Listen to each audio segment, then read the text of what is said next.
What else could be done better this time, just to round this out, just to make sure that we're getting off on the right foot this time around? You don't get a lot of shots at do-overs, but we have one now. So if you could do over one thing, what should it be with this deal? So I was a little disappointed with the amount of affordable housing in the deal. There was a higher number, but a lot of it was off-site. And I think the whole point is to have our communities economically and racially integrated.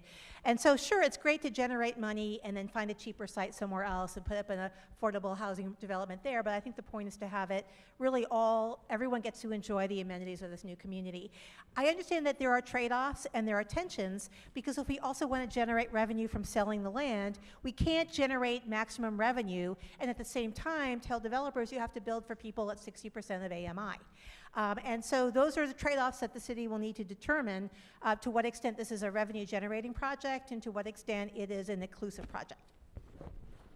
I would chime in that public procurement matters. I do a lot of work in the public sector, and the way that municipalities engage with vendors, developers, material suppliers, these things have huge ramifications in terms of city budgets and successful outcomes with these projects.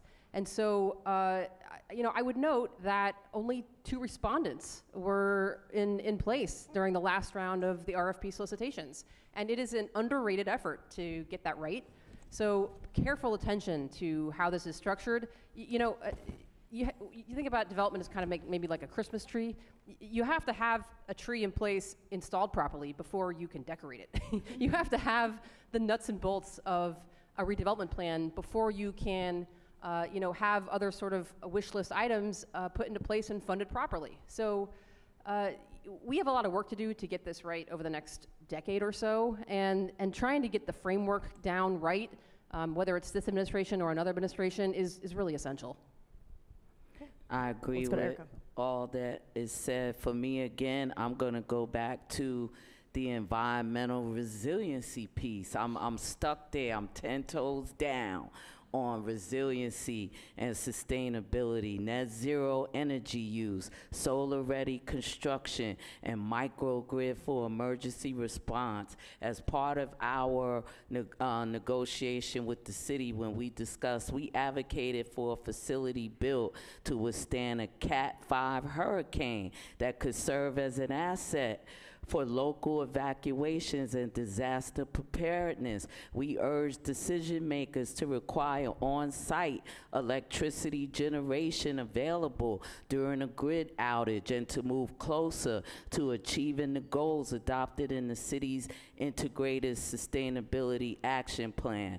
Also, green infrastructure, Booker Creek restoration, native tree canopy expansion that is aligned with 30% tree canopy goals, native plants and sustainable landscaping, and open public green space with walkable and accessible trails. And I'm gonna stop right there. But for people that know me, it's always about the environment. It's always about sustainability and our green space, because that allows us to live and breathe. Without those things, we're killing ourselves. You're right, do-overs are rare.